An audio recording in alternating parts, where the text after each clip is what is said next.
नगर के अंत में स्थित पुराना जीर्ण शीर्ण घर हमेशा मेरे लिए जिज्ञासा का स्रोत रहा है। एक ठंडी चांदनी रात में यही जिज्ञासा मुझ पर हावी हो गई।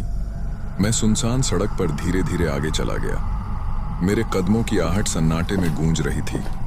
मैं घर के चरमराते दरवाजे को देखकर डर रहा था। एक धीमी भयानक चीख के साथ वह दरवाजा खुल गया, मानो मुझे अंदर आमंत्रित कर रहा हो। जैसे ही मैंने दहलीज पार की, मैं डर से कांपने लगा।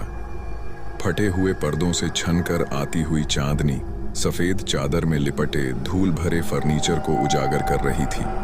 दीवारों पर उदास आंखों वाले पूर्वजों की पेंटिंग लगी हुई थी। जैसे ही मैं खोजबीन कर रहा था, उनकी निगाहें मेरा पीछा कर रही थी। मैं चरमराती हुई सीढ़ियां चढ़ गया।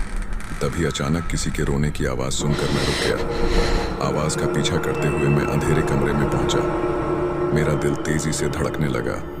वहां मैंने उसे देखा। लंबे उलझे हुए बालों वाली एक आकृति। उसकी आंखें खाली और खोखली थीं। वह मेरी ओर तैरती हुई आई। उसका फटा हुआ गाउन धुएं के गुच्छों की तरह पीछे लटक रहा था। जैसे ही वह आगे बढ़ी, मेरी आवाज ही नहीं निकल पाई। उसकी बर्फीली उंगलियां मेरी त्वचा को छू रही थीं। उसकी आंखों में निराशा भर आई और उसने फुसफुसाते हुए कहा, मेरी मदद करो। अचानक ही कमरा पीड़ित आत्माओं से भर गया।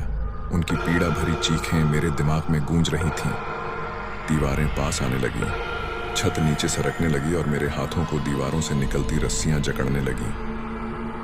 मैं उनकी पकड़ से बचने के लिए संघर्ष कर रहा था। मैं बहुत घबरा गया और तभी अचानक मेरी नींद खुलती है।